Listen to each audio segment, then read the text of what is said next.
Ei, você que tá aí curtindo esse podcast, você tem caspa?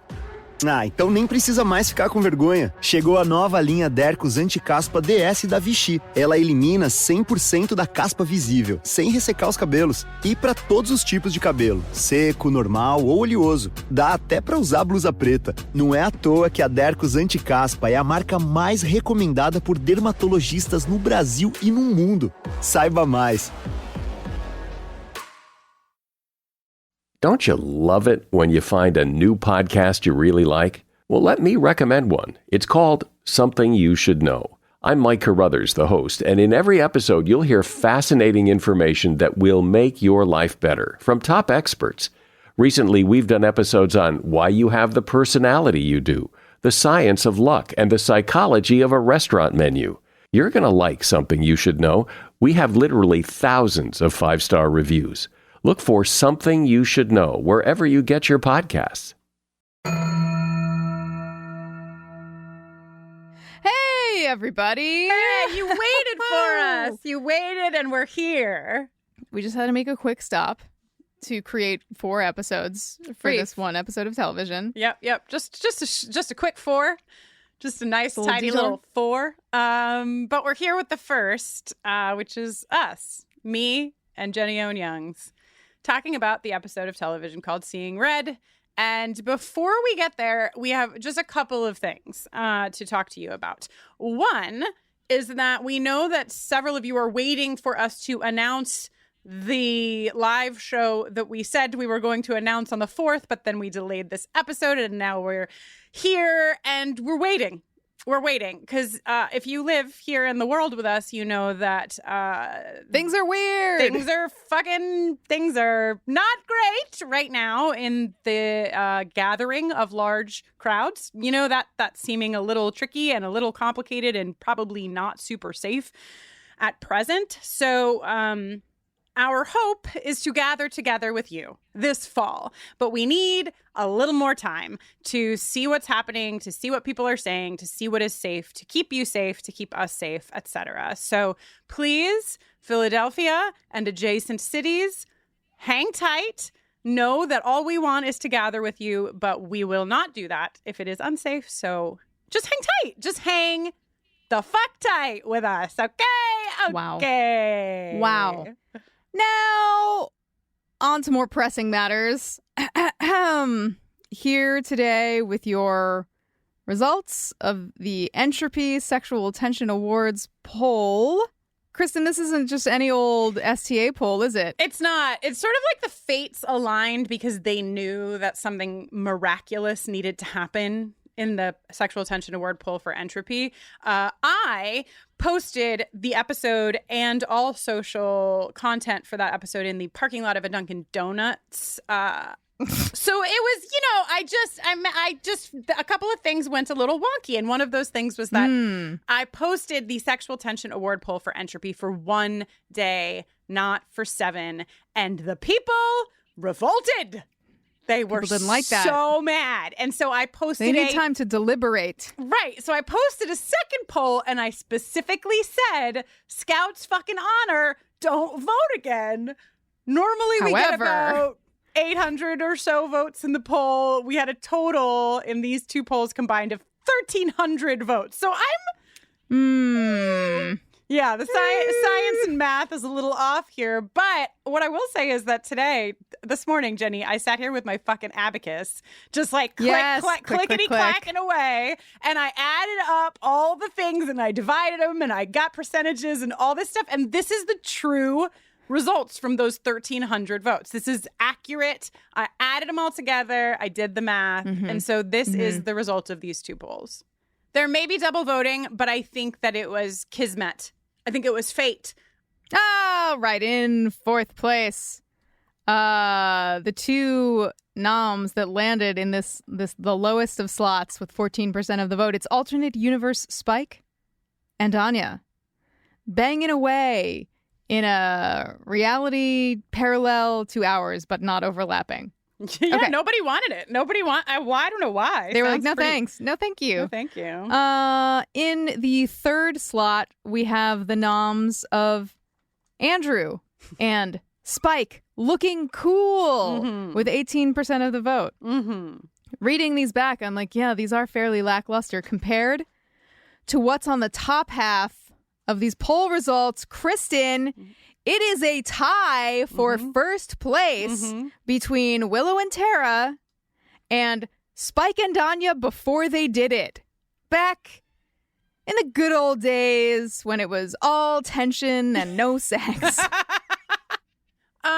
Okay, the kind of the last thing that we have to say here is that you may have heard us saying we have 4 episodes. Well, 2 of them hit your ears today. And that is because we have a very, very important and wonderful conversation with me and Alba and Jess Clark, who you may remember from our episode on Dead Things. Jess Clark is a prevention manager at the Solace Crisis Treatment Center, which is a rape crisis center in Santa Fe, New Mexico. He's been doing sexual violence prevention for a decade, and he is incredible. And so what we've done in this little duo of episodes today is we've taken the nuanced, complex, and very important conversation that we feel is required to talk about the bathroom scene in this episode and put it in its own episode, giving it a bunch of space, giving it an expert, giving it multiple voices and perspectives, and also with the intentionality of keeping this episode as safe as possible for those who do not want to go into that conversation in a deeper way. So today, in the main feed, the one you're listening to, hi, here we are in this episode. And then in the show notes, there's a link to listen to the conversation that I had with Alba and with Jess. And that episode will actually be re-airing in the main feed at the end of this season. So just in case you didn't hear it on the Patreon feed, you can hear it in the main feed at the end of this season. Indeed. And just a brief content warning up here at the top as well. This episode contains discussions of gun violence and sexual violence. As Kristine mentioned, we do not speak a ton about the bathroom scene in this episode, but we have also added timestamps in the show notes if you would like to skip our conversation on that scene entirely.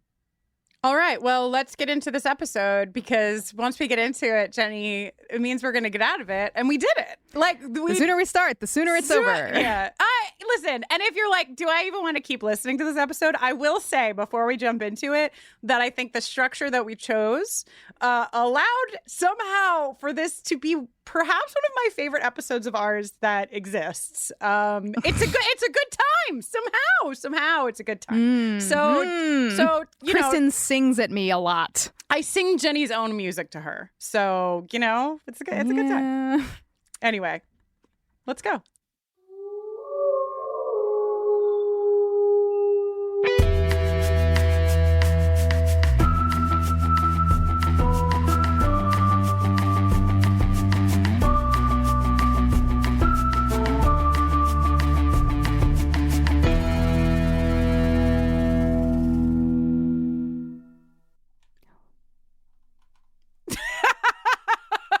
I'm sorry. I want the before Jenny says hello to include me laughing and a beat of silence because what I witnessed was just you staring into the middle distance and then looking at me like, what am I supposed to do right now? Hello. And welcome to Buffering the Vampire Slayer, a podcast where we are watching and discussing every episode of Buffy the Vampire Slayer, one by one, spoiler-free, even this one, in tandem with our arch nemesis. Oh my God! What better occasion? I'm looking for any levity I can find right now, so I'm getting in on the feud. Yes! Angel on top can suck it. I'm Jenny Owen Youngs.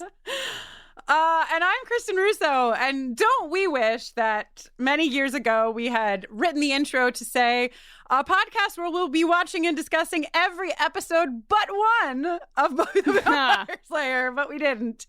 And this week we are talking about Season 6, Episode 19, Seeing Red. You should stay tuned at the end of this podcast every other week for an original song written by Jenny. And this week, we've got something fucking special for you. We might as well. We became nemesises with Angel on top, so there's some levity. Why don't we tell them about what's going to await them at the end of this episode, Jenny? Wow. This week, Kristen had a good idea for once. And oh, wow. This week's song comes from the POV of first time in the buffering musical verse, ANYA, as performed by BARBERA of LAX's and Beginners fame. Yes, I asked Jenny if she could ask the member of LAX's who was the blonde one who looked like a good time to do the voice of ANYA. Spot the lie. And yeah, no lies detected. She is singing ANYA. She is our voice of ANYA. And the song fucking rules. We can... Well, it does. It's so good. I can say that. I neither wrote nor performed it. So I get to say that it rules. And we can talk a little bit more when we get to Anya's scene, maybe, about what we kind of brewed up for this week's song. Indeed. Now, Seeing Red was written by the forever cursed Stephen S. DeKnight and directed by a pox upon his house, Michael Gershman. It originally aired upon May 7th, 2002.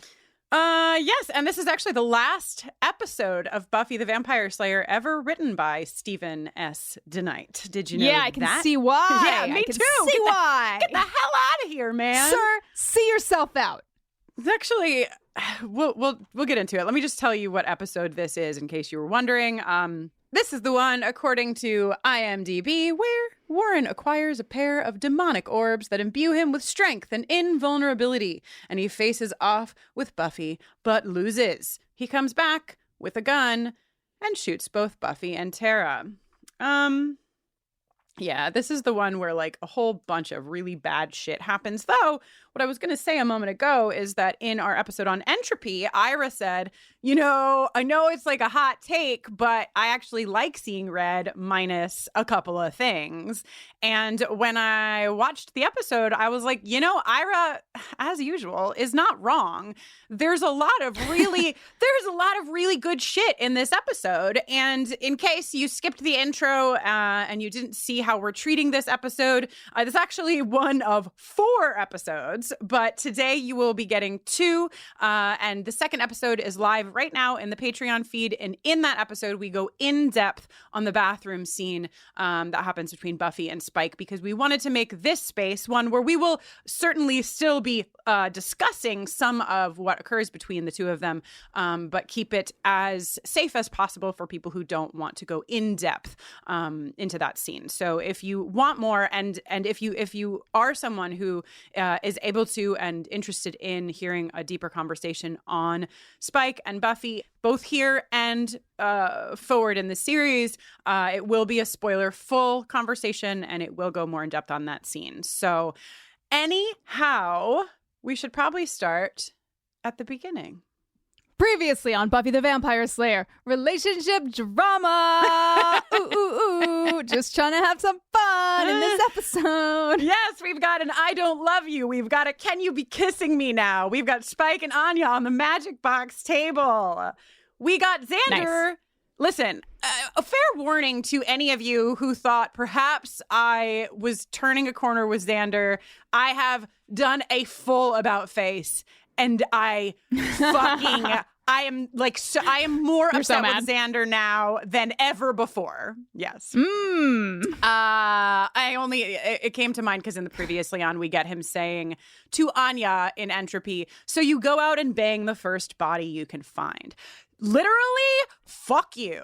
Fuck you, Xander. Previously on Buffy the Vampire Slayer, fuck you, Xander. So you want to go get naked with some ladies? Interior, witch den, clothes strewn everywhere, having hastily been removed and tossed in a flurry of vending machine movement and levitatalingus. Willow makes a comment about how she forgot how good it feels to be together, quote, without the magic. Now, she's, of course, like in universe referring to the fact that she was using magic in ways that were unhealthy for her the last time her and Tara were together. But what I love about this is it's also like, hey, every other time we fucked, it's been a magical metaphor. And now, guess what? We're just fucking. But also, does that mean that they've previously been having magically enhanced sex? Well, I think that in universe, I don't think that they were only having magically enhanced sex, but I do think that Willow's line is rooted from a place where, like, well, I don't know, actually, because maybe it was always magically enhanced, but maybe it only became unhealthy later on. Like, the magic, you know, you've been here with us for this journey, so you're aware that our lack of ability to draw a line through the magic metaphor is not our fault. No. It's kind of a mess, but regardless, putting a fine point on the fact that these two ladies are fucking. They are fucking and fucking and fucking and fucking, and there is no metaphor here. There is no working around it. There's no magical orgasms. There's no fucking floating a rose. There's no vending machine.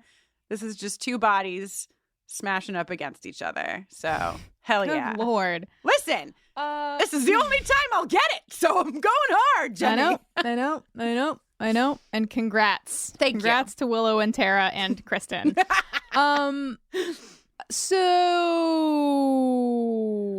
now here, post-coitus, Tara and Willow are finally in a place where Willow feels like she can bring up the fact that she feels like something might be going on. There seems like there might Spike be a and Buffy. Connection between Spike and Buffy. Are you telling me there's a connection between Spike and Buffy? Maybe they're roommates. They were roommates. Yeah. Tara's like, I'm done keeping this fucking secret. They're sleeping together. And Willow bursts out laughing, which is kind of delightful. But then Tara, again, like you'll hear tomorrow in our conversation with Amber Benson, we talked to her about the fact that Tara is like the sort of wise centerpiece of the Scoobies at this point. And she is here in this conversation as well. You know, she's like, I think Buffy didn't tell you because she was worried about the look on your face, which is kind of the look that you have now. And Willow but Willow also clarifies and says like, no, I'm actually just trying to understand, to which Tara says, so is she. Very wise. Oh my Very God. wise. Look, I feel like you're glossing over the most important part of what's happening. Naked. Ladies. No. In Post-naked. bed? Okay. Post-naked. They're talking about, did Buffy come home last night? In order to check, Willow has to get dressed, and what she puts on is an oversized Jersey-style football t-shirt. Listen. In her last great lesbian hurrah for the foreseeable future. The sex was so good that she got gayer, is how I would choose to read this outfit. Yeah. It's weird. I almost didn't recognize her because she's not wearing like a peasant blouse or, something else. Can you even do maybe because she's not doing spells anymore, she doesn't need to wear Renaissance fair clothes anymore. Perhaps, yes. Or the writers just like picked up the latest issue of like Go magazine in a New York City lesbian bar, and they were like, oh, check it out. Like, lesbians also wear football jerseys in addition to Ren Fair outfits. You know. One thing that I want to say before she is putting this football jersey on and going into the hallway is just that the last thing that Willow says in the room is Buffy probably really needs someone to talk to, which I think is important because we see how Xander has already responded to this and will continue to respond throughout this episode. And so just want to underline that like Willow is here in this moment. And really her first response is, after being like, but what? Is to be like, okay, like this Buffy really probably needs a friend. So let me go be that friend for her. In a football jersey. Okay. Okay. So Buffy's bed is still made. She hasn't slept in it.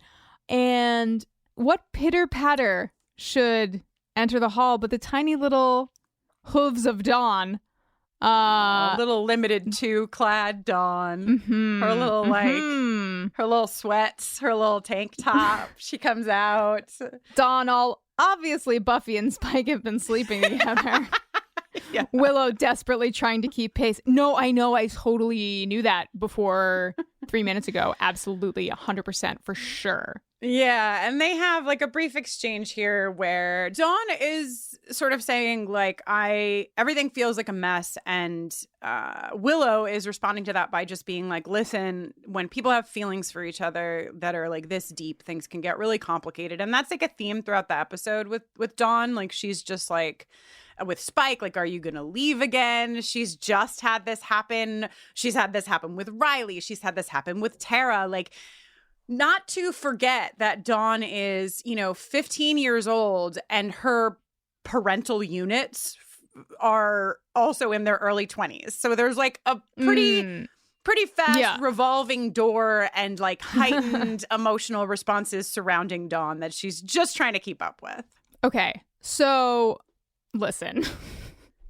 Tara comes interrupting this conversation from about 3 feet away, being like, what? Did someone say what? Ma'am, you obviously could hear from 3 feet away. Also, you know Dawn's voice. Right. Why are you coming out into the hallway in a sheet? I mean, she's wrapped up so tightly, like a little fucking snug, it's just like,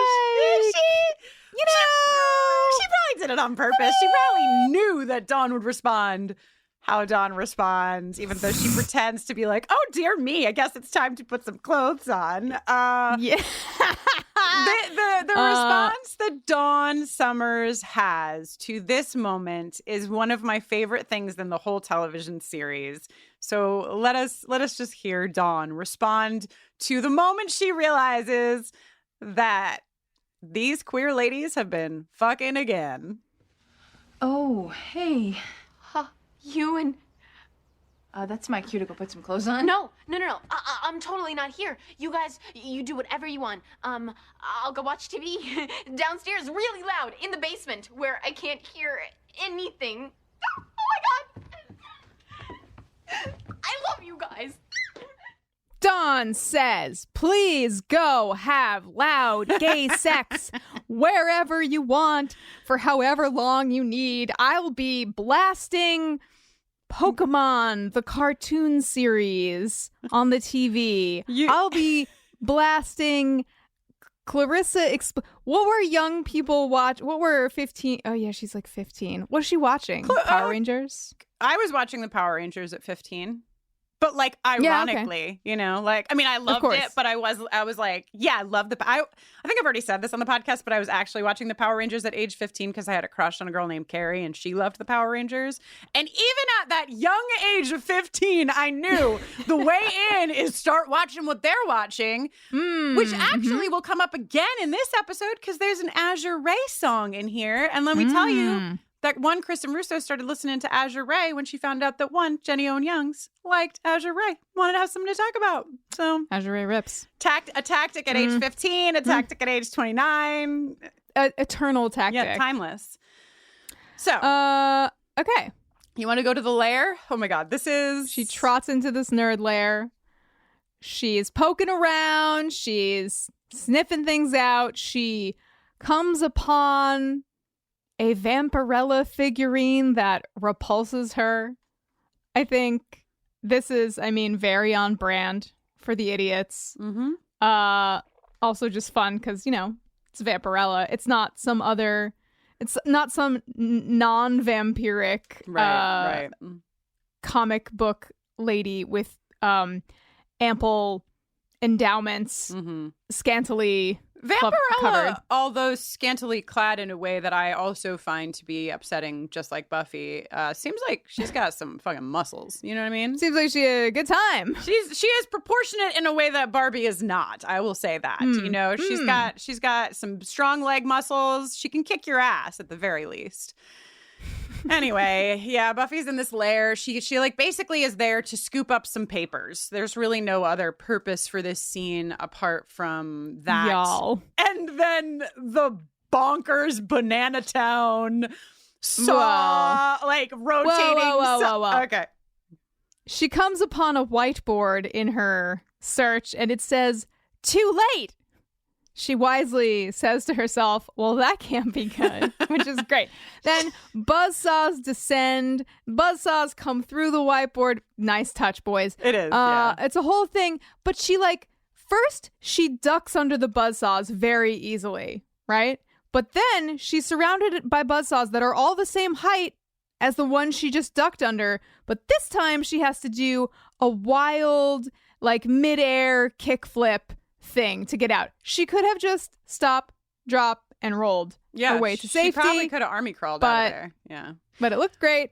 It did. And she's okay. It was okay. Well, it looked a little silly, but okay, it looked pretty silly, but I'm trying to be nice. I also just came off of the next episode of Angel on Top, where Vincent Kartheiser is now around, and there's 4 hours of slow-mo in a 45-minute television show all at the top. Incredible how they fit 4 hours inside 45 minutes. I know. But Vincent Kartheiser finds a way. But it's all, to me, watching this right after that, I'm like, was this some kind of competition between these two shows of who's gonna do the fanciest fucking fight stunts? Oh yeah, well, we've got buzzsaws over here. Yeah. But it's fun. It's quite an interesting plan on the trio's part, because I think the thing that activated it was her tipping the whiteboard to read it, which just seems it just seems like maybe not like it would happen, lucky for them, she tipped the whiteboard. Anyway, we go to the credits. We do. You want to talk about who's in the credits? Well, Tara's in the credits, and I can't decide if I think it's nice or fucking rude. I think it's fucking rude. I've come out on the side of it's fucking rude, and I'll tell you why. This is why. Because at first I read something that said it was a gift to Amber, seeing as how she is killed at the end of this episode. And I have a little room for that, but not a lot, given all that we will talk about surrounding Tara's death here. But then I also read that Joss Whedon had always wanted to put a main character in the credits on the same episode that he killed them. So where I had the smallest little inch of space for it, that door then it was gone. Slammed the fuck shut. Yeah. Yeah. No, thank you. No, thank you. Fuck you. She should have been in the fucking credits a million years ago. Years ago. The fact that she was not in the credits is an insult, and it's upsetting. She should have been there, and too little too late is how I feel. And I'm not Amber Benson, so I am happy if Amber Benson is happy about that credit placement. But other than that, everyone can literally go fuck off. It's kind of how I feel about a lot of things in this episode. So if you don't like me swearing, maybe skip it. Okay, so do the newly reunited Willow and Tara, happy as we are to see them back together, need to make out forever in front of their friend and her sister? Yes. They do. Cool. So I think I will answer that in two forms. One is yeah, they do. They're having a good time, and they're gotta get it while you can. Gotta get it while you can. Yeah, well, and that's point two, is that I think given all we know about how much pushback there was from standards and practice and the network and whatever, I feel the amount of making out and sex and all that stuff that happens in this episode is also a direct response to that, Yeah. That they're just... I'm just thinking about the act of making out with someone 5 feet away from my friends in daylight when I'm sober. I could not and would not, but I have space for these two to make out. Buffy is sort of half paying attention, and Dawn is simply delighted. So it seems like nobody cares in a negative way. So Buffy is basically realizing in this scene that they're all realizing that they are the team now. She's is there anything we can do to fast forward? We need to give Xander time. Dawn is what about Spike and demon bars? And Buffy's Spike's not part of the team. Anya, guessing she's not feeling very researchy. No one else is available to help them with this. And this is also the moment when Dawn says, oh, so Spike's not going to be coming around anymore. Oh, no. Oh, no. Luckily, just when we're feeling a little glum, we get what I think is Jenny's favorite scene of the episode. We go to a random bar where Kristine, played by Amy Hathaway, who is in many a thing, you probably recognize this actress, is sitting there. She's feeling very upset. Okay, so Anya is hanging out at the bar with this lady whose husband just cheated on her with her sister, and she says some wholly unnecessary, unwelcome things about her sister. But whipping past that to Anya time, Anya's having a hard time keeping herself focused on her job, it turns out, because when this lady starts going off about her specifics, Anya cannot help but join in and enumerate her many dissatisfactions and complaints and sorrows about her situation, and it is great. It's pretty funny. She also has a little bit more sympathy for the dude in this situation, because she says, well, intimate sweaty relations with the wrong person just seem like a good idea at the time sometimes. You know? This is Anya's only scene in this episode, except in a minute when she's just like feather dusting or whatever. Right. But it is so great.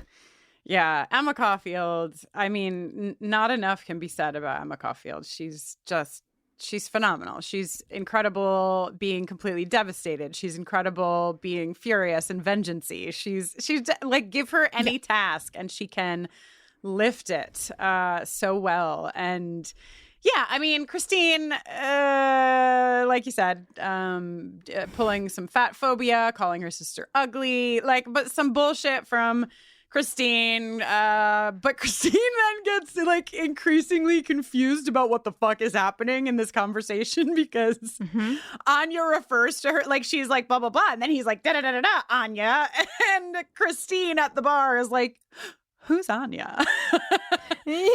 So let's give Emma Caulfield a little space in this episode. Play a little sound clip of her sort of partially talking to Kristine and mostly just talking to herself and us.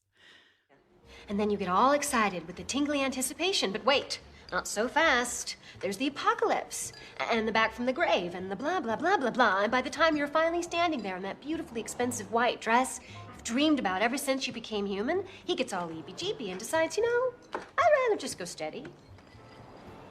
Men suck. When you're finally standing there in that beautiful, expensive white dress you've dreamed about ever since you became human.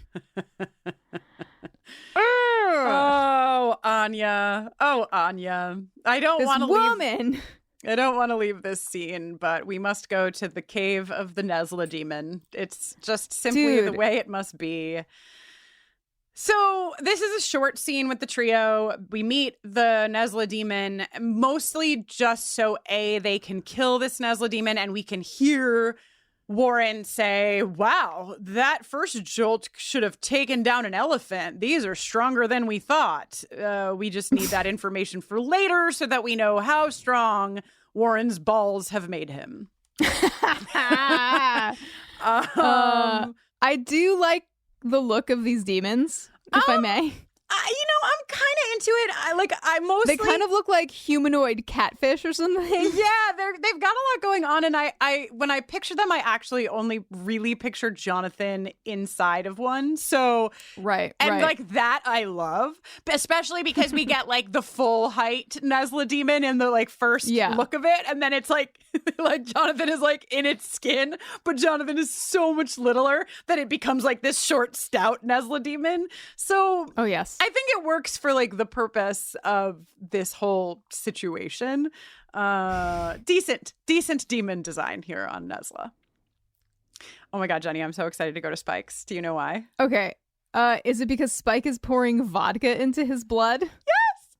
He's making a fucking blood and vodka cocktail. Because the first time I watched it, I missed him pouring the vodka, and I was like, wow, they really did a shitty job on like the consistency of this blood he's drinking. And then my second viewing, I was like, oh my God, it's a mixed drink. It's like a Bloody Mary. You know, he needs some fucking celery sticks in that shit. Put a little horseradish in there, buddy. Dawn appears in his doorway and says, does it help? And he says, doesn't hurt. Which is fair. That reminds me of a Jenny Owen Young song, actually. Sure beats the hurt. Oh beats my God. The hurt. Help. Beats the help. hurt. I'm trapped in a podcast. Listen to me. Dawn has an overnight bag, and Spike is like, I hope you're not planning on having a sleepover. And she tells Spike, I'm sleeping over at Janice's. I love the idea that Spike knows who Janice is. He fully does. Of course he knows who totally, totally. When Dawn and Janice have a fight, Spike hears about it for sure. Oh God, yes. And she explains that she's going to sleep over at Janice's so that Tara and Willow can have some alone time. And my God. I just really enjoy this little moment because Spike is very, very happy. He says, so the birds are flying again, huh? Like, it's just nice. Like, he's happy for them even though he's fucking miserable. Sweet. Everyone's pretty mad at you, says Dawn. And she gets yet another. It's complicated, Niblet. And this is when Spike finds out that there was a camera, because he didn't know that. Like, the way that we ended Entropy, I don't even know if ANYA, I guess ANYA eventually found out, but they didn't know that. They just knew that, like, Buffy and Xander were there and it was bad. And so Spike learns that not only does Buffy know that he slept with ANYA, but that, like, literally everyone saw him doing this, which that's a lot to take in. His response is just to say, wankers.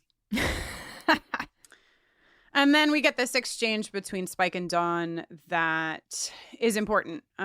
She asks Spike if he loves her, and he misreads it as her thinking that, because he slept with ANYA, Dawn thinks that must mean love. And Dawn's like, get over it. Can everyone get over themselves? I'm not 7, you know? True. And then Dawn tells Spike that if he was trying to hurt Buffy, he succeeded. Mission accomplished. Yeah. And it's kind of a nice, I like the way that the, like, dialogue is handled in this, because even though Dawn clarifies and says, no, not ANYA, Buffy, Spike doesn't say anything. And Dawn knows exactly what the like, you know, Dawn reads in Spike's silence that the answer is clearly yes, and it's just done well. It's good on James Marsters' part, it's good on Michelle Trachtenberg's part, it's good on the writer's part, director. Good job, everybody. It reads really well, and yeah, and Spike gets this information that he didn't want. I mean, he certainly was not doing that, and he was clear about that. I think him and ANYA were clear about that, both in Entropy and since, that, like, this was not done as an act to necessarily hurt anyone else. It was done just to try to find some solace with someone else in pain. Speaking of pain, it's time for Jonathan to go through the force field in the Nesla demon skin. Yeah, Warren doesn't even know if it's going to work, but he doesn't give a shit because allegedly the plan is to fucking kill Jonathan anyway. We get that clearly. We get a couple things clearly with the trio in this episode. One is that certainly the plan is to kill Jonathan at some point in the near future. And two is that Andrew definitely has a fucking crush on Warren. It is... Oh my God. Very clear. Like, we talked a little bit about it in Entropy, but there are some moments in this episode that make it very clear that that is what's going on from the perspective of Andrew. I have a question. Yes. That does not relate to Andrew's feelings with Warren, which are quite evident. So Jonathan retrieves the orbs, and they're very powerful. Now, what do you think these enormous, jacked demons need these goofy little orbs for? And what, like, they're not using them. They've been down there for centuries or whatever. Like, they're just keeping them. They're just in, like, a curio case with, like, some Yadros and some Precious Moments figurines and then the orbs of Nezlakon. Maybe the Nesla demons are good demons and they are literally protecting Like, they are keeping these orbs from the hands of men. Maybe that's the whole purpose of the Nesla demon. Love that read. I get a very good vibe from the Nesla demons. Me too. I hope that you're right. It's canon as far as I'm concerned. Great. Love to participate in canon. The first 40 times that I watched this, when first of all, he opens this wooden fucking box with these orbs in it with a beeper. It's like a fucking little, it's like he runs this little laser thing over it and it opens this ancient wood. But everybody why not? Everybody needs to stop. But I thought that what he said was that they contained the power of strength and vulnerability. And I was like, I'm confused about. Wow, modern men can have it all. I was like, well, this would be a powerful thing to embody toxic masculinity. Kristine. Strength and vulnerability. And then I was like, strength and invulnerability. Very different. Oh my fucking God.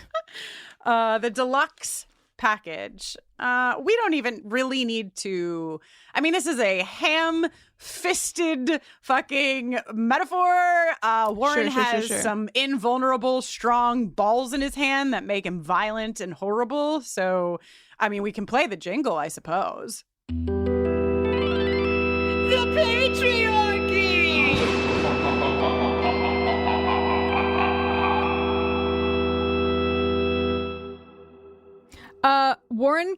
The newly powerful Warren kills a Nesla demon, and Andrew cannot control himself. He screams. That was so hot.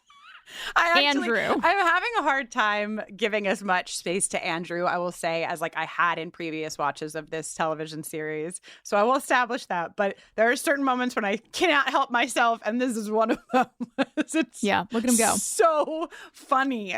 And Jonathan and Andrew are basically both wanting to get their hands on these balls, and Warren is relax. Warren was already a despicable, disgusting excuse for a human being, but what happens from this point forward is just, it somehow got worse. You'll each get a whirl as soon as I'm done playing with them, he says. He loves playing with his balls, his orbs. He loves. Let him play with his orbs. So we go to Xander's. Speaking of fucking balls. It's been a minute since I was reminded that Xander has a fucking pegboard covered in tools hanging up in his living room. I mean, it's artistically done. I'm personally a fan of it. But his apartment is a fucking disaster mess. He's just been sort of drinking beer and eating food and leaving the remnants behind as he goes. And I hope Anya kept her apartment this whole time, and that's where she's been staying. You fucking know she did. Anya definitely still has a full dresser of all of her nicest pajamas. Her 90s. At her apartment. Good. Buffy's here, and the first thing Buffy does is say something to comfort Xander. She loves you, you know that, and then she kind of not uses Anya in a bad way, but she sort of piggybacks on Anya's journey to maybe attempt to explain her own. Anya was hurting, and she did this really stupid thing. But that's not good enough for Xander. Nothing is good enough for fucking Xander, because this is all about Xander, isn't it? This is the fucking Xander show. This is a bad showing for him. It is bad. The first thing that Xander focuses on, because nothing that he focuses on is good, but the first thing that he focuses in on is that he must have looked so stupid telling Spike. That's the first I know! The first place this motherfucker goes is to fucking be like, wow, well, you sure made me look a fool. Dude. Then Buffy doesn't flip out like I just did. She actually responds calmly and says, you have no idea how hard it is just being here. And Xander keeps at it. He fucking keeps at it. The only good thing that happens in this scene, in my personal opinion, is when Buffy says, what I do with my personal life is none of your business. Fucking tattoo it on yourself, Xander. It's none of your fucking business. And he's like, well, it used to be. God. Dude, what? What were you thinking? He doesn't even have a... Fuck this fucker. I fucking cannot with him. I just want to say that, like, something that's really interesting about this episode, and without like spoiling, obviously, but something that's interesting about this episode and the rest of the arc of this season is how we like have Spike positioned, how we have the trio positioned, and how we have Xander positioned, because there's just like a lot of like the Venn diagram of those three things and where they overlap is really interesting to me, and something that I don't even know that the writers were aware of 100% when they were creating this. But Xander is really bad. My last note in the scene is fuck you, Xander, as a matter of fact, in all capital letters. Good note. Thank you. Good note.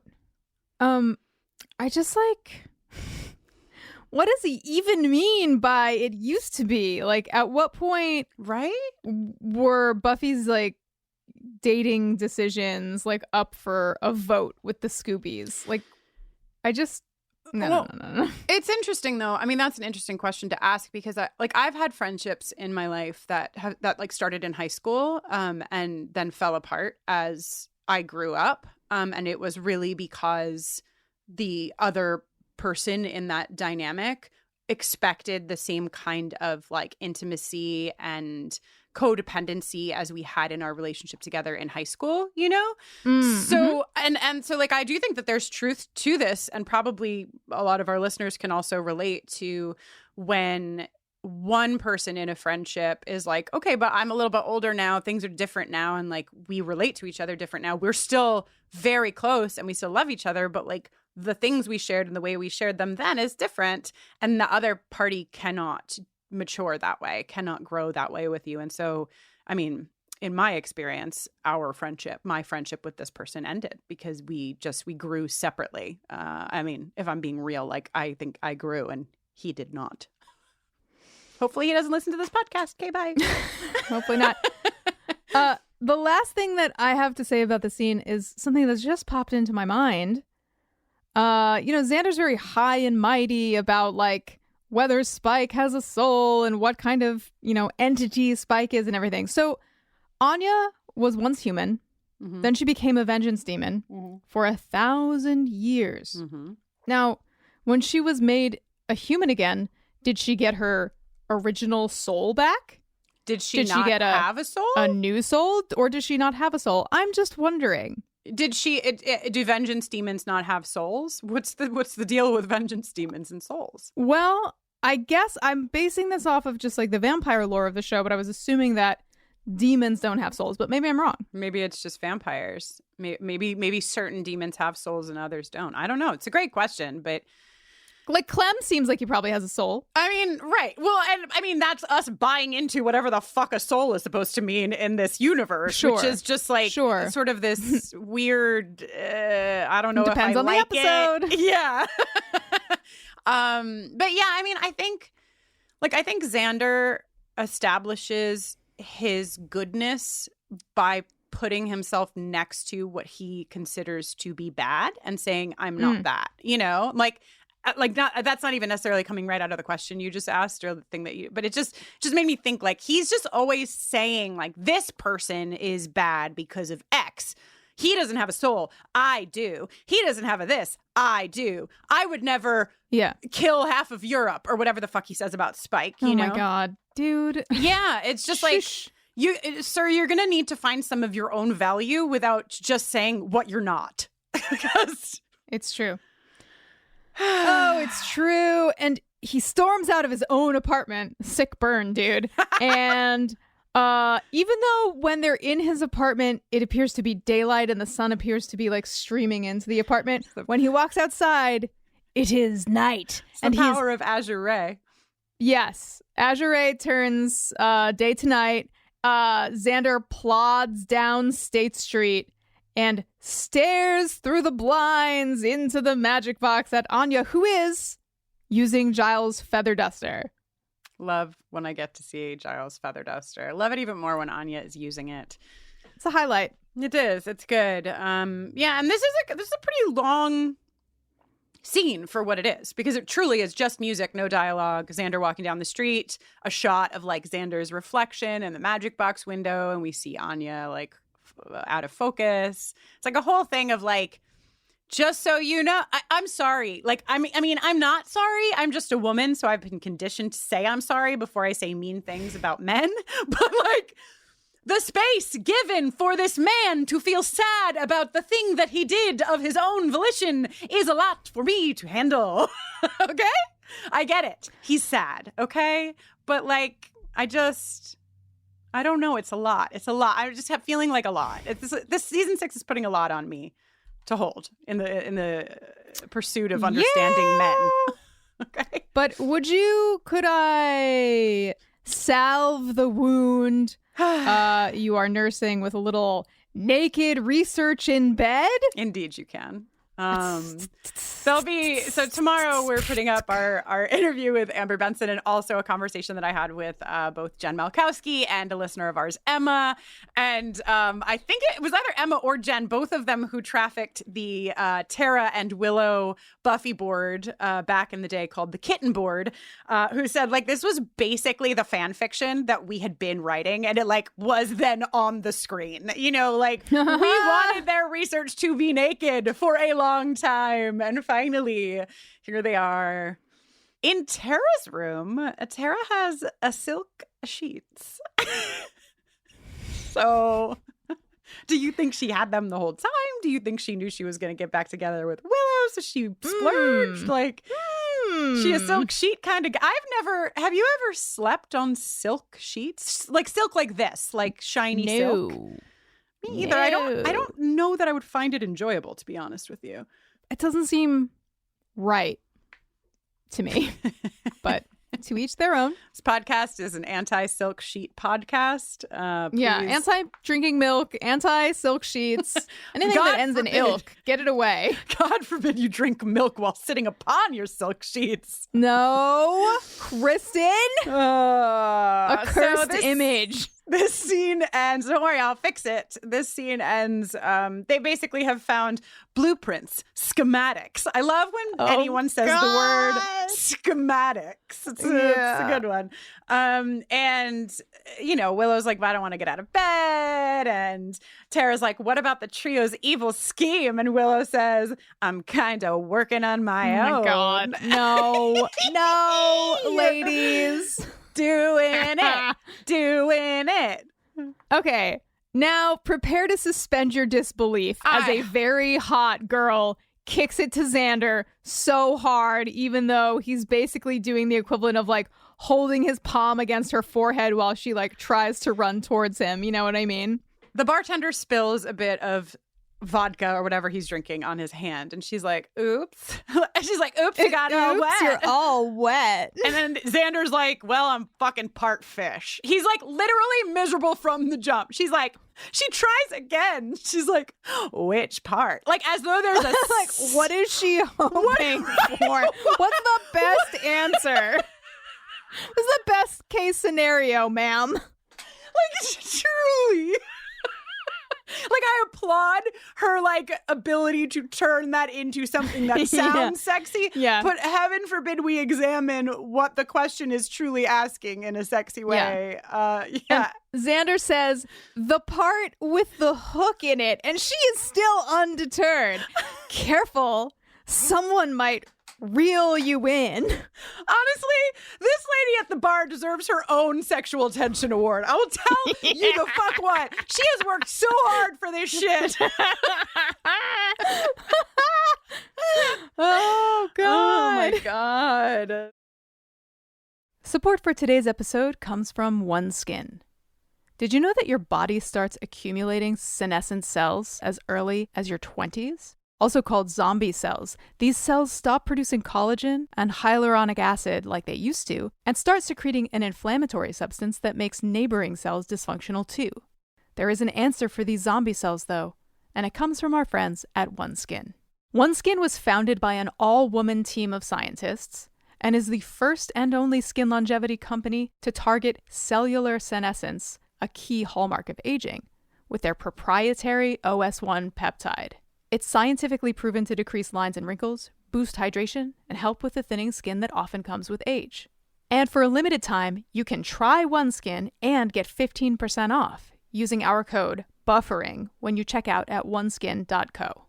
I've been using OneSkin's OS1 face and eye topicals for months now, and I have seen undeniable results. My skin feels healthier and brighter. I'm a big fan of their products, and I'm happy to recommend them.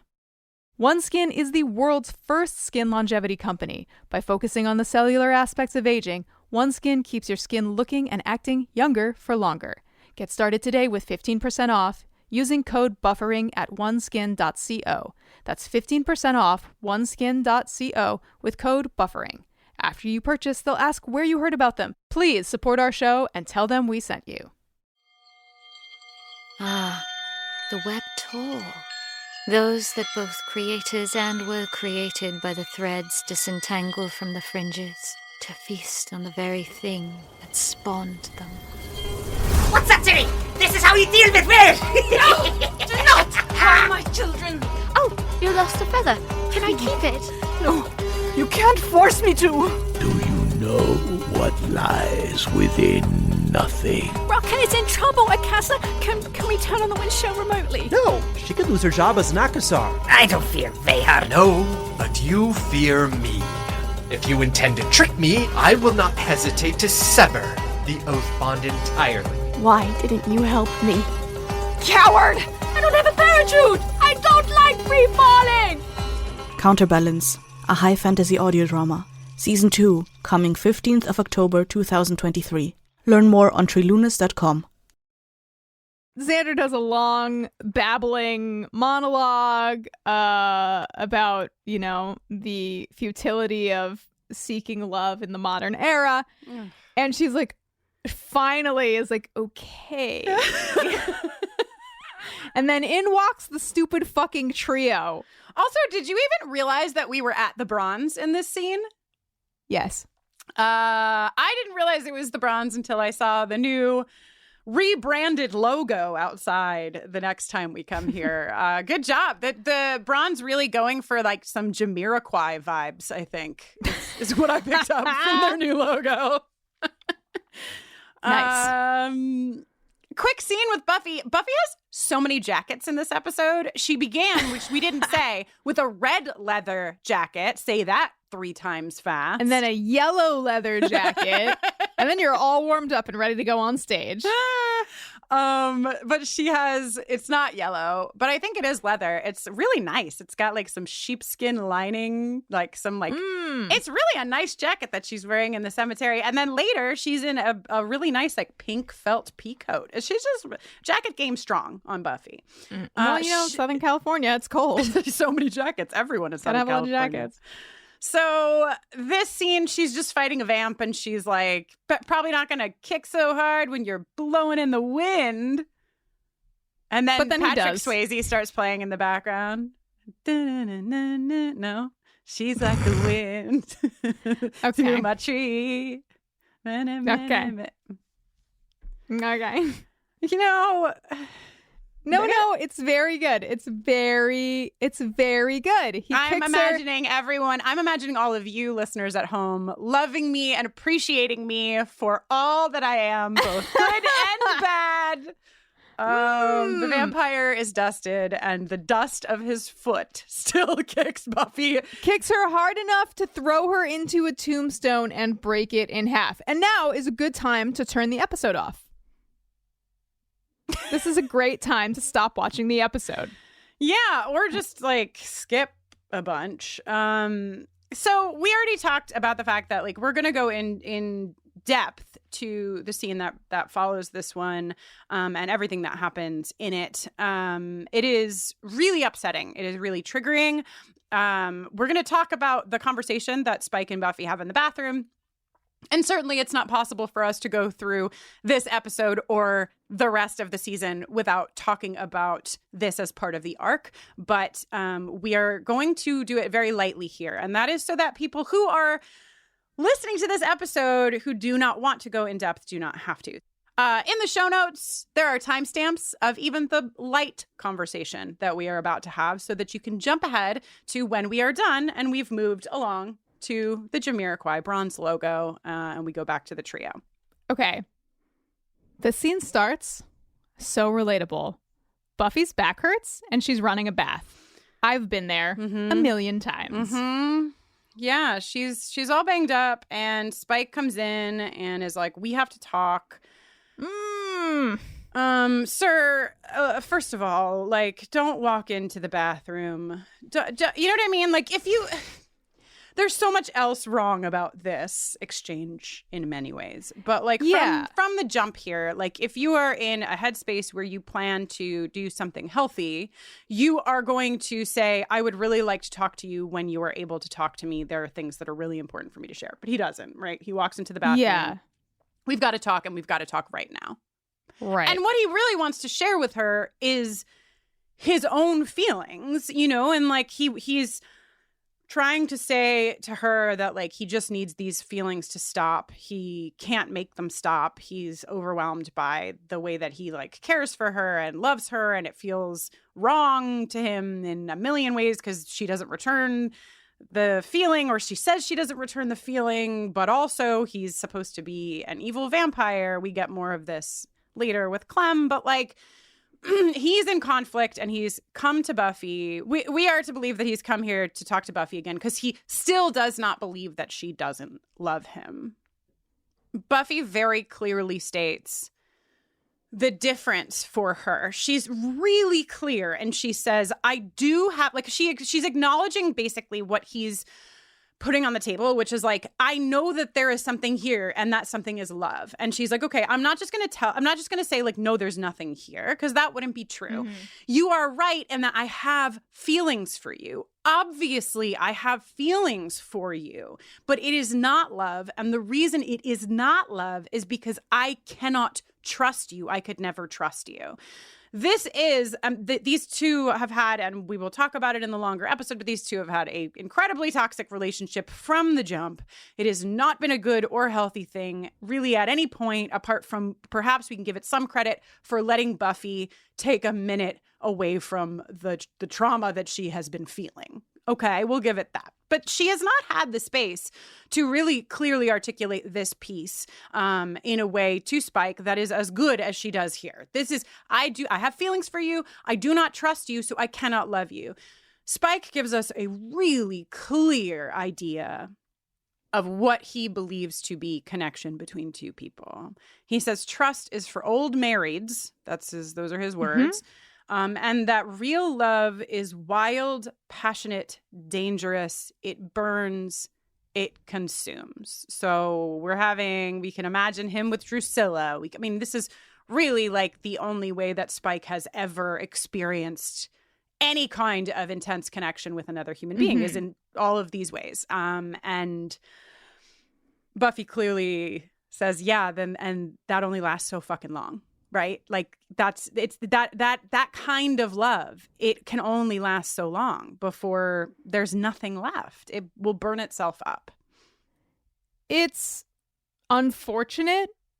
It's unfortunate the way that Spike chooses to conduct himself at the front of this, because it's, of course, understandable that, when two people have a thing and they feel differently than one another, like, there is conflict, and you can try to resolve that conflict by communicating, but, like, he is not respecting boundaries.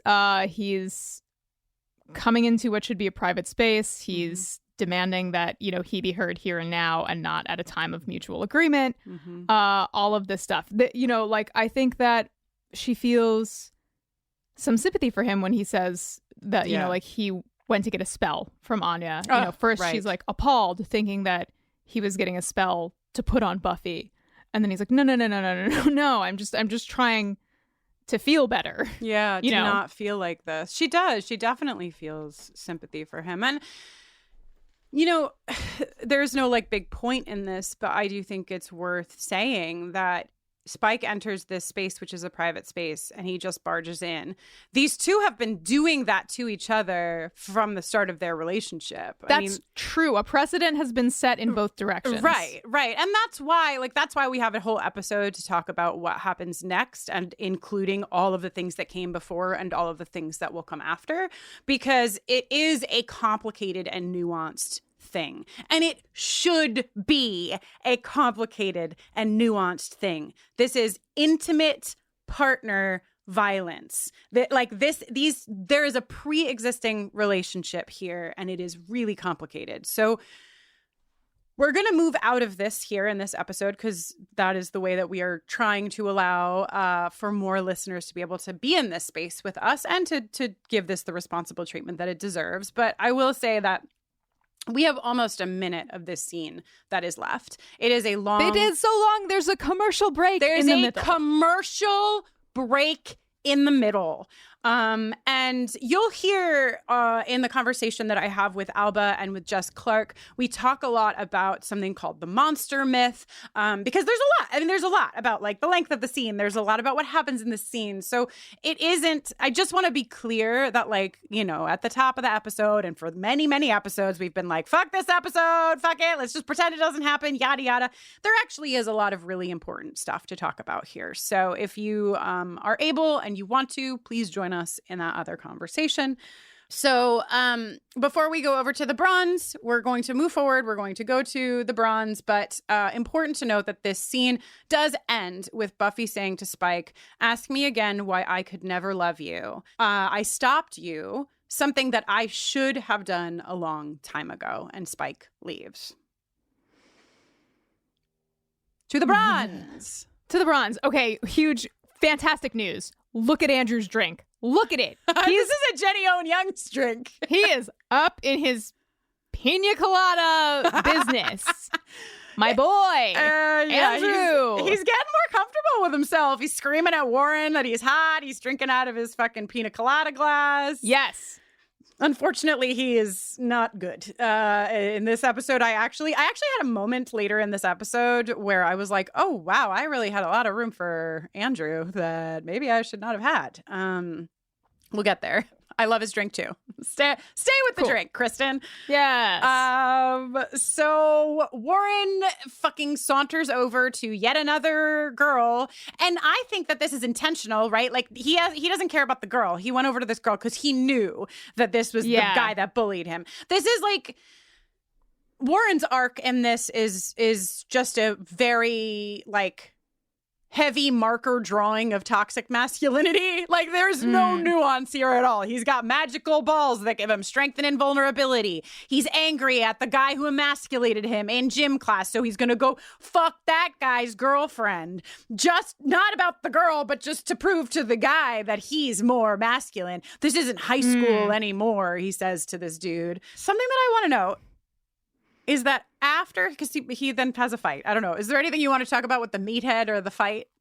Well, before the meathead, there is a quick moment while Warren is chatting up that girl where Jonathan's talking to Andrew saying, like, maybe we should think about getting away from Warren. Maybe you and I should start our own thing. And Andrew, because he is smitten, says, Warren's the boss. He's Picard. You're Deanna Troi. Right. Okay, then Warren's being gross. Then he gets in that fight. And then, oh no. After he, like, punches that guy across the room or whatever, Warren does his absolute best to absolutely ruin the word daddy for all of us. I mean, he may have done it for me. Like, I'm so upset. To your Andrew point, though, before we get to, a daddy that could only be paired with Adam's mommy, really.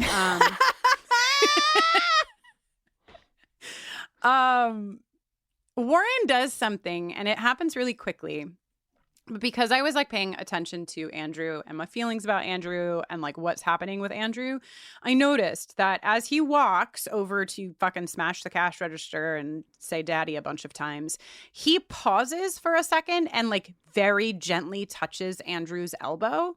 Like he like gives Andrew this moment that is not just like, yeah, man, but is like very tender, which I don't think has anything to do with anything apart from I think Warren knows that Andrew has a fucking crush on him. And I think he's using that to his advantage as well. In addition to everything else he's doing, I think he's also doing that. But he really does. It's like it's a quick, but I think notable moment. And yeah, then the fall of daddy.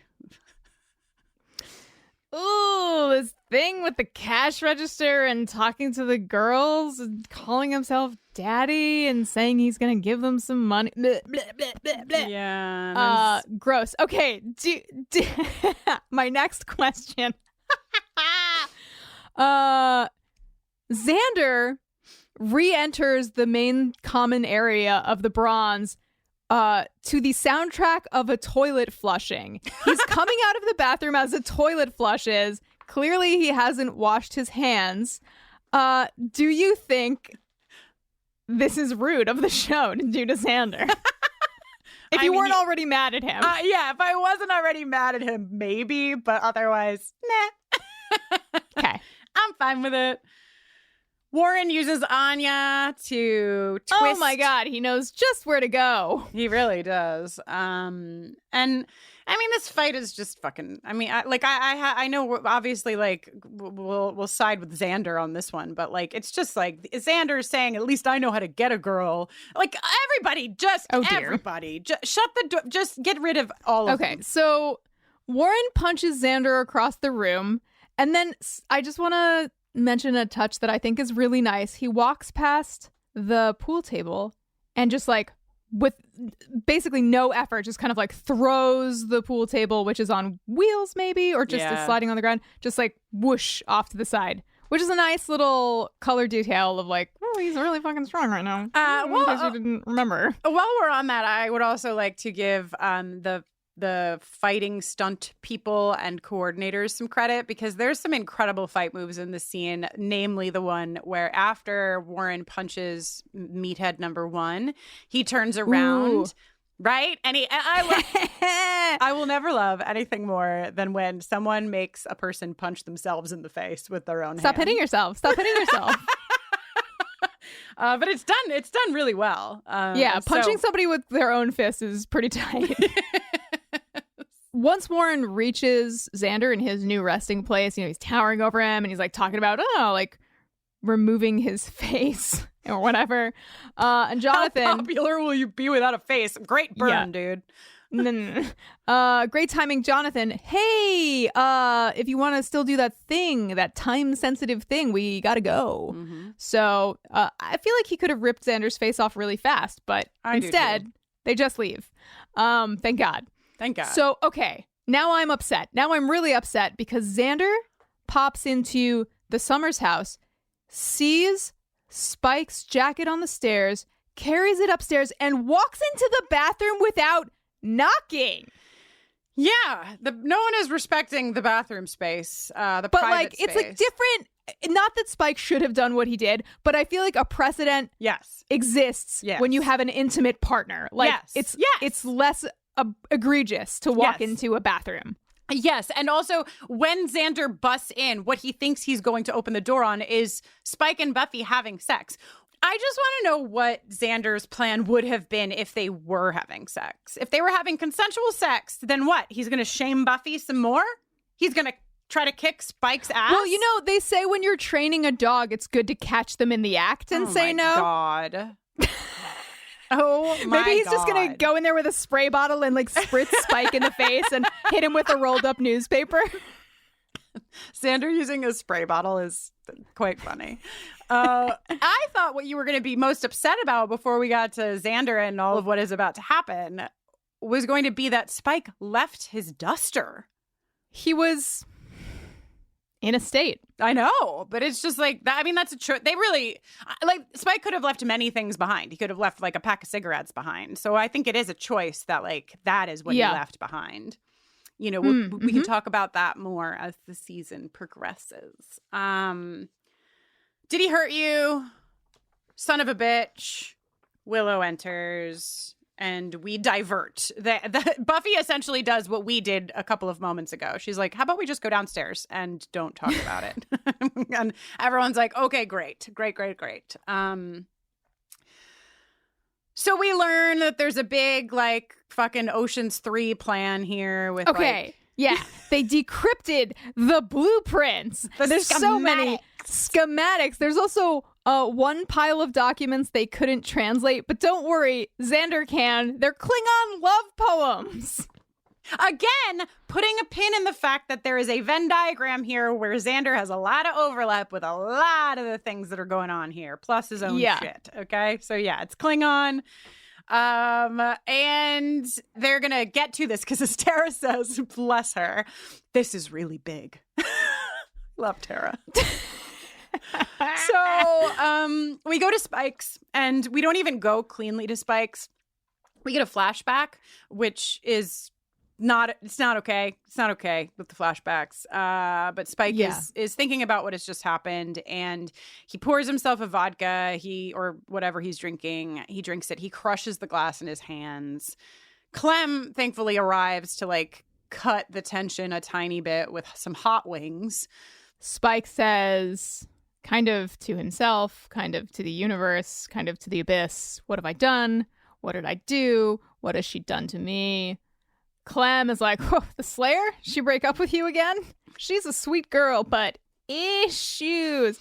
Clem doesn't know what's going on. Clem has no idea. He's like trying to tell a story about some other person he knew that got brought back from the dead, and like that was a whole thing, you know? This is I will say when Clem says issues, Spike smirks knowingly, which I feel like is an odd choice for this scene and where we are in the episode. Yeah, well, I think I can't say much here, but I will say that before we got on mic, I was talking to Jenny about the fact that I've read a couple of things about the choices that James Marsters made as an actor based on what he was told about where this would be going versus where the writers knew it would be going. So it's hard to know why certain choices were made and why they allowed certain choices to be made. But I agree. It's a very odd choice. This whole scene, I mean, you can't have a scene like the one that just happened and then have Clem show up with hot wings and have people be able to kind of like take that in, you know, like we're doing our best to keep pace with it, but it's just a lot. It's a lot to process. And like you said, Clem has no idea. And we basically get this whole arc from Spike of like, it's the chip. It won't be echoing what we basically heard Buffy say to Spike earlier in the season. It won't let me be a monster, and I can't be a man. I'm nothing. Sad. It's fucking sad. Like the whole thing. This whole thing is. Speaking of complicated, it's complicated, and it's really hard, and it's really sad. And Clem again, having no idea what Spike is talking about or what has just happened, is like, well, things change. You know, like he's trying to just help his friend out, you know, like trying to find any positive, any way that he can give him like a tiny bit of hope that like it might be different. Tomorrow might be different than today. And Spike latches onto this idea of things changing. Yeah, he's like, oh yeah, they do change if you make them. Yeah. So, and he doesn't look entirely wholesome when he says it. He doesn't. Does he? He does not. So we go to the Sunnydale Carnival. I don't know. What is this? Yeah, this is like grand opening Sunnydale Amusements. Like Hoffman's Playland. So that's a shout out for you Northeasters. Oh, Action Park. Anybody from North Jersey? Anybody sustain injuries or death at notoriously dangerous water park from my home area, Action Park? It's like it's not funny, but it is like no. I mean, it's like it's terrible, but like terrible, you know, it was so known for death and injury, but all of our parents still would be like, "Get out of the house, go! I'm dropping you off at Action Park." So at the Sunnydale Action Park / Hoffman's Playland grand opening, Warren's first plan is to tip. Oh, it's a weird plan because, again, he tips over the armored car, but no one appears to have any kind of vessel to carry the money in. So what was the plan? It's all very strange, Kristen. Anyway, he tips over this armored car that has a lot of money in it because I guess it was a great grand opening of the Sunnydale Carnival grounds. And Andrew says, I can't wait to get my hands on his orbs.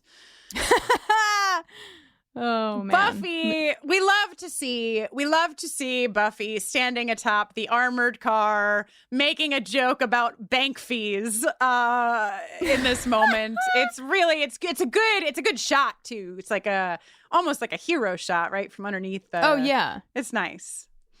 They start fighting, and he's like, "Oh, you seem off. Bad night."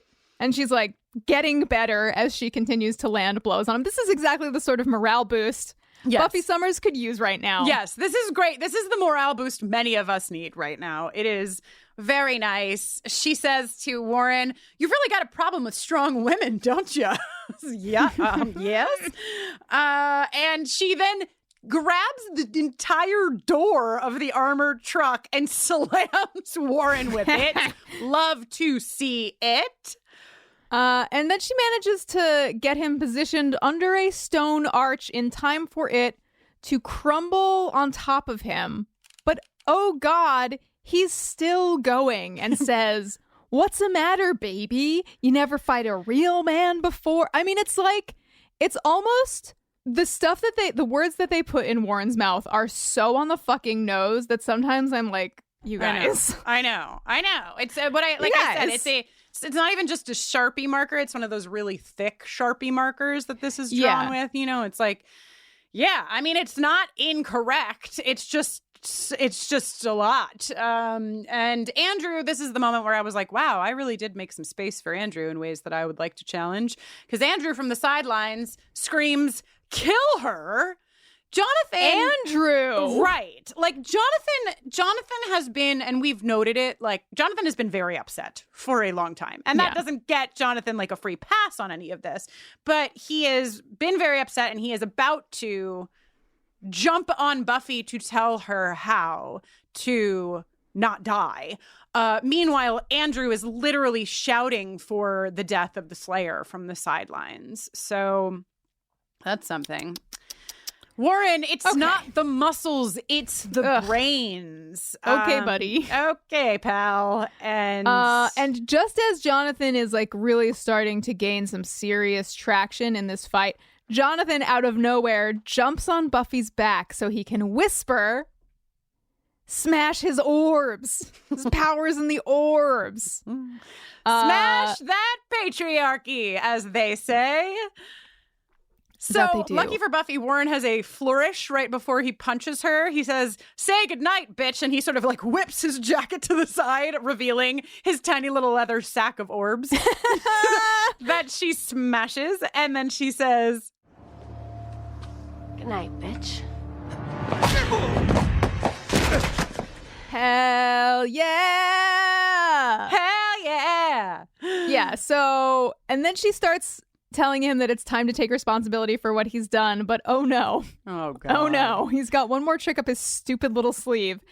He takes off his jacket to reveal a jetpack, which he ignites and takes off, and the scream, the ah! of uncertainty that occurs when you when something like throws you off balance, or you're like you're trying to get your sea legs on something or whatever, is exactly what he deserves at this moment. He deserves a lot more, but that including this, yeah.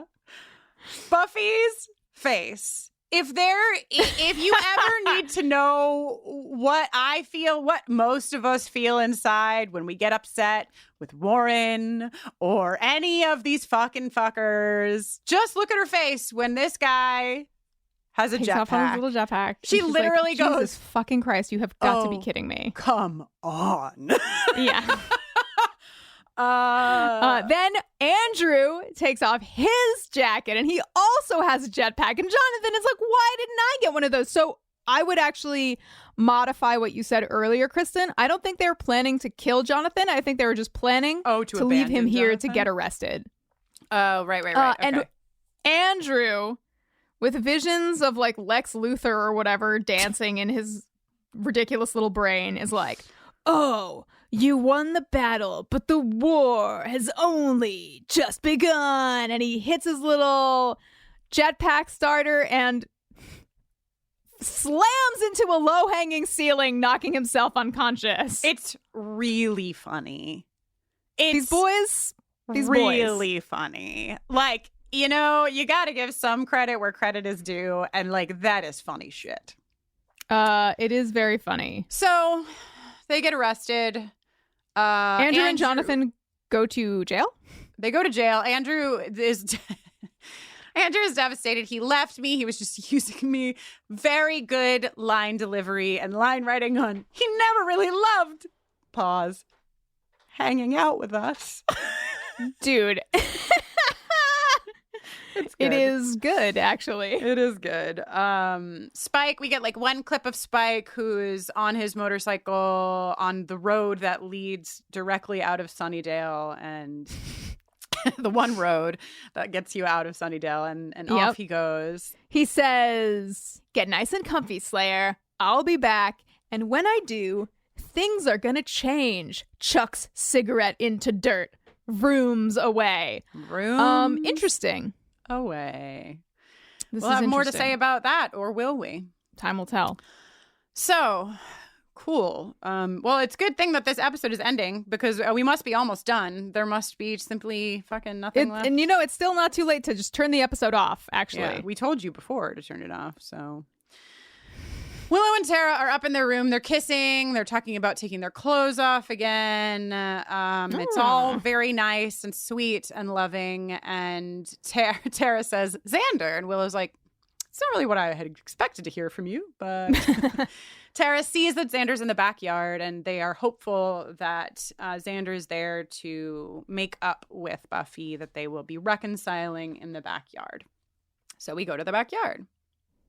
And a line so good he doesn't deserve it. Xander says, time for the spring poking already. It is good. It is good. Yeah. Buffy's like, Warren got away. Oh, dude, wait. She says, Jonathan and Andrew got clinked, but Warren pulled a Rocket Man. Buffy, how is Xander supposed to know what the fuck you're talking about? This is not effective communication. There is so little effective communication on this show. It's true. Then there's this like, you'll find him, you'll find Warren, even though he got away, because he won't be much good without his friends, which really is just a line for them to look meaningfully at each other, because they won't be any good without their friends. Counterpoint, I know. I'm going to get kicked off my own podcast, but Xander says it hurt that Buffy didn't trust him enough to tell him about Spike, and I don't believe him. Right. He's just trying to make himself look good, because his true feelings are not so great. I mean, I don't know. Maybe he had some time to think about it. Maybe this is coming from some kind of real place, but it doesn't feel line with... I think he feels that it is coming from a real place. It's just that there's like a lot of because he does get to the point, because he says, it hurt that you didn't trust me enough. She apologizes, and then and only then does Xander say, maybe you would have told me if I hadn't been such an ass. So it's in there, like it's in his consciousness that like it was his own way of showing up to their friendship that likely caused that, but it's just not what he leads with, and It's just unfortunate. I mean, it is not, like, I know I have a lot of feelings. Okay. This is a rough episode. I've lived 40 years on this earth as a woman. I have a lot of fucking feelings about a lot of things. And so I don't mean to like put it all in any of these bins. We've got Spike, we've got Warren, we've got Xander. There's just a whole big mess of shit happening. We've got the fucking writers in the writers' room. We've got a lot of fucking men doing a lot of things in a lot of ways. So I certainly don't mean to make Xander the vessel for it all, but and I will say that it is nice. I feel good when they are hugging each other and they are trying to find a way back to each other. I do want them to find a way back to each other. I just don't want it to have to hinge on Buffy apologizing. Yeah. Anyway, they hug and it's nice. I accept the hug. I take the hug. It feels good. A good hug. If only the episode ended right here. And of course it doesn't. I mean, there's nothing as true as angering a man like Warren and making him feel emasculated, resulting in him finding a gun and showing up with it.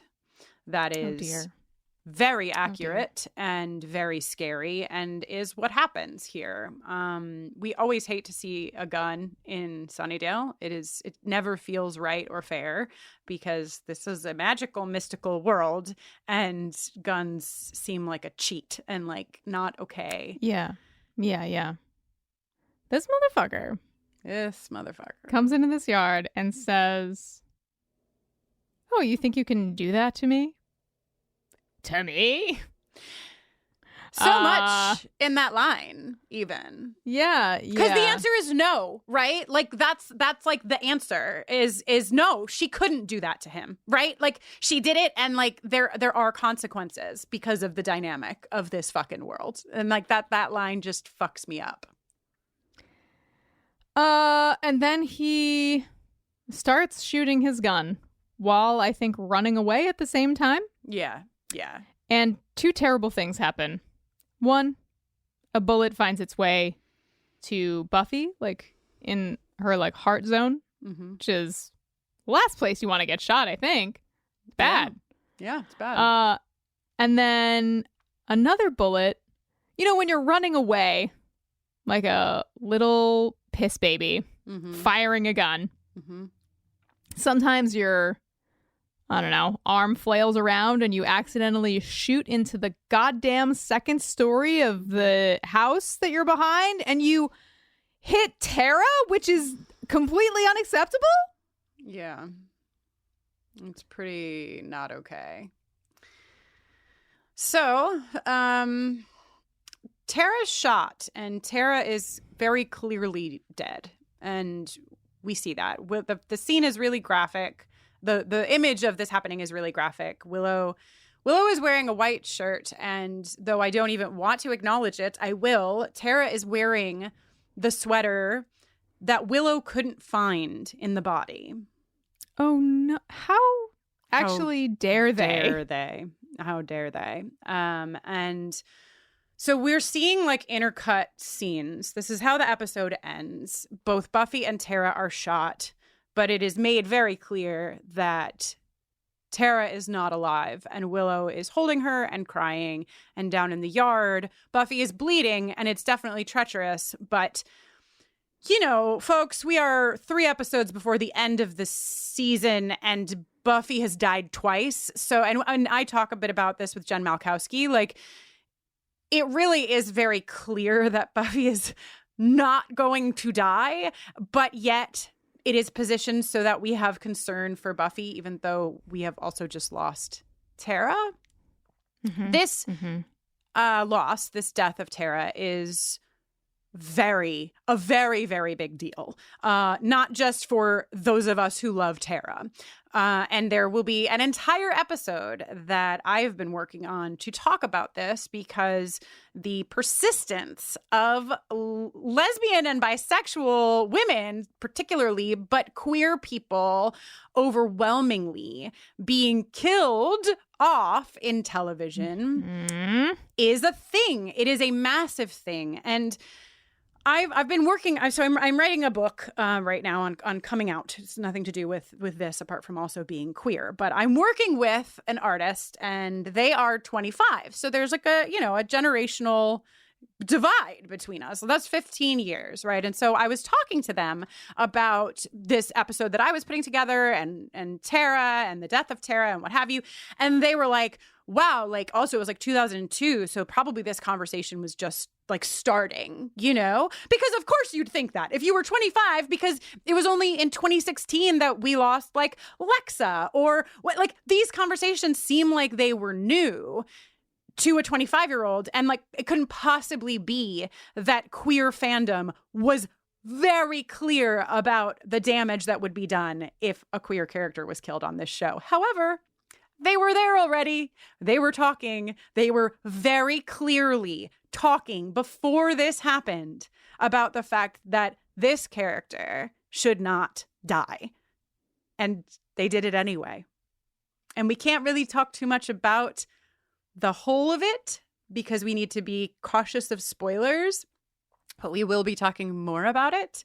And I just like, I don't want to make the whole thing. Like I want to talk about Tara and Willow and like that. But I just want to say that there's a lot to this scene that echoes for years to come and that echoes way back to the past. This is not just the death. We've lost characters. I mean, we lost Jenny Calendar. We lost Joyce. Like this is not, it's not a big deal to lose a main character in this show. I mean, it is a big deal, but it's not an anomaly to lose a main character in this show. But Tara is not just a main character in this show. Tara is one of two queer women given the space to be a full person inside of a television show for the first time ever. Tara and Willow were a beacon for so many queer people who had no other space to understand who they were. This was a big deal. And I'm monologuing and I see Jenny patiently turning in her chair. This is why I gave myself a whole other episode to continue. But I just cannot stress enough because I don't know how many of you will listen to that episode. And if you don't, I need you to know that this is really not okay. And we are very upset about it. Jenny, how are you? I mean, I'm displeased with the outcomes of this episode, but I'm all right. It just seems like, you know, they could have done so many things. So many things. And this is what they did for some reason. Why? I think like to that question of like, why would you make this choice? And again, we'll get more into this in the bonus episode tomorrow, but I think that it's really hard for people to listen to those with experiences other than their own. And on the Kitten Board, when this happened, there was a post, you know, in the aftermath of it all that went out of its way to say, like, we don't think that anyone at Mutant Enemy is homophobic. We don't, like, it's not that we think that this was done in a malicious manner. We don't think that there's, like, we are unbelievably so overwhelmingly grateful to have had Tara and Willow. We don't think there was maliciousness, but there's this lack of ability to think that someone else might have a perspective that's worth considering when you're the one in the writer's room. You know, it's like they knew it wasn't great, but without having been in the skin and brain and body of a queer person, you can't know. And I think like what has shifted and moved since 2002 is that I do think that people are recognizing that sometimes even if they don't understand it, they should defer to the people who have lived it, going well beyond the experience of queer people, right? It's like, don't write stories with characters who have disabilities, characters of color, queer characters, trans characters, and not be responsible about it. And the way that that responsibility happens is by listening to your queer fans. They were there. They were there before. They were there loudly. It was there. They knew. They just didn't have the ability to pick that up. And that's why. I really don't think... I don't think that anyone thinks that this was done as like a, yeah, we just really needed to kill that lesbian off. Like, nobody fucking thinks that. It's just that in doing this, there were like a lot of lives that are impacted by choices like this. And one of them is Willow's. Willow is upset. And all we know is that Buffy is bleeding in the yard downstairs. Xander is concerned, to put it mildly. Tara is not alive. And Willow, in a like blood spattered shirt, is upset. She's crying. And then we see her, the very last scene to our episodic title is Willow looking up and her eyes turning red. Hey! What could happen? What could go wrong? I'm sure they're going to wrap all this up in the next episode. Everything's going to be fine. Yeah, everything will be fine. So, obviously we didn't do a sexual tension awards in this episode, but unbeknownst to us, we had a winner anyway. Bronze Fish Girl. Bronze Fish Girl, congratulations. You earned it. You really earned Indomitable horniness. You she's just willing to do anything to make it happen. Yep. Willing to overlook anything to make it happen. Yep. Bless you. Congratulations. We all needed you in this episode, so thank you. It's true. Thank you for all the work that you did. Incredible. And so we're at the end of this episode. I've done maybe too much talking. I don't know. There's a lot to talk about. But hey, if you don't worry, you can listen to Kristen talk a whole bunch more about stuff and dig in even deeper to all of the fascinating and frustrating and deep and important nooks and crannies that kind of like branch off from. I know nooks and crannies don't technically branch off of things, but you get what I'm saying. It's seeing red episodes all the way down, basically. Truly. But I will say, like I told Jenny, I'm really good at creating like extra work for myself when I don't need to, and I'm trying to get better at that. But this was an episode that I did because I just was so excited to do it. When Emma emailed me and said, like, I just need you to know I was on the Kitten Board when this happened. I met my wife on the Kitten Board. We have an 11-year-old son. Every cell in my being that is so connected to like queer history and has been for so long, just like immediately activated. And I'm just so excited to get to bring together like truly my two greatest loves, queer history and Buffy the Vampire Slayer. So like I said, I talked a lot. Jenny, you talked a reasonable amount. Oh, thank you. I hope that we did an okay job. This episode is a really, really hard one to navigate through. The season has been a hard one to navigate through. So we're doing our best. Please know, yes, we really are. What more could we do? I know. We're just gonna keep doing our best, and hopefully we did an okay job at this episode. I guess that's the end. It's the end. It's the end of Seeing Red. Oh, boy. Well, Jenny, beautiful friends. If you did a good job and people would like to find you, where can they do that? Hey, if I did a good job, I'm Jenny Owen Youngs, and when I'm not making this podcast with Kristen, I make another podcast called Veronica Mars Investigations, which is nearing its end of Veronica Mars content, but we do have a special episode coming up with one of my two nemesises, LaToya Ferguson. So look out for that in your feed.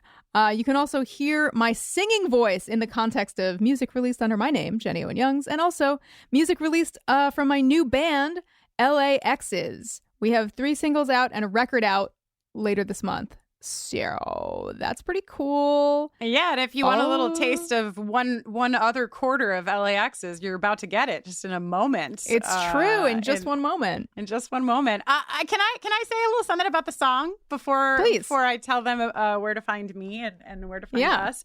I just want to say that like the song choice for ANYA was very specific. Like Jenny said up at the top, like we were not going to write a song from Buffy's perspective in this episode. It didn't feel like something that would be able to be done responsibly or well. But we were given this gift of Anya, who I think in this song is able to embody both her own need for vengeance and frustration with men, and also embody so many of the other humans who are frustrated with the patriarchy, really, is what we'll call it.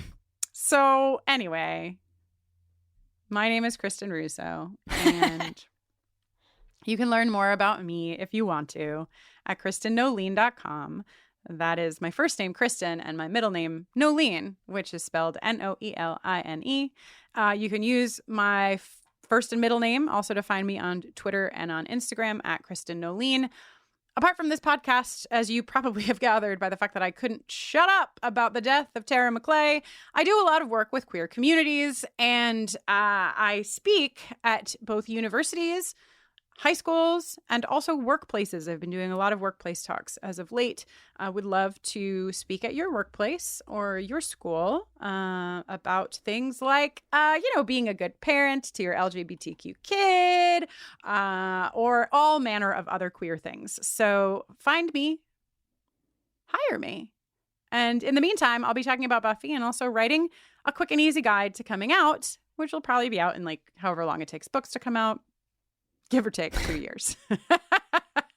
Buffering the Vampire Slayer is on Twitter, Facebook, and Instagram at BufferingCast, or you could drop us an email at bufferingthevampireslayer@gmail.com.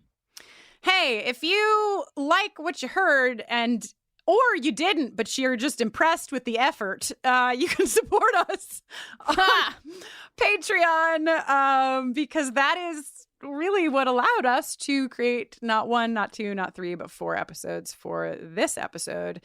Bufferingthevampireslayer.com. Just click on Patreon. You can also check out all of our new fucking shit in the store. The store is looking good. I am actually wearing the Pay Buffy Summers pink tank top while talking right now. We've got a lot of Pay Buffy Summers merchandise. We have an adorable Time is What Turns Kittens into Cats hoodie in the US store. We have Scooby's Forever patches and pins. There's a lot of good shit over there. So you can also find that on the website, bufferingthevampireslayer.com. And till next time, never again.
Talmor, Shishin Magaki. Talmor is my home. My family have worked the land for generations. My gran says the island does not belong to us, but we belong to the island. And we must be ready, for a great evil is coming, and death follows with it. Listen and subscribe to the latest season of Undertow, The Harrowing, a Storyglass production presented by Realm, available wherever you get your podcasts. A bloodbath tonight in the rural town of Chinook. Everyone here is hiding a secret. 4 more victims found scattered. Some worse than others. I came as fast as I could. I'm Deputy Ruth Vogel. And soon, my quiet life will never be the same. Realm presents a 30 Ninjas production, Chinook, starring Kelly Marie Tran and Sanaa Lathan. Listen to Chinook wherever you get your podcasts.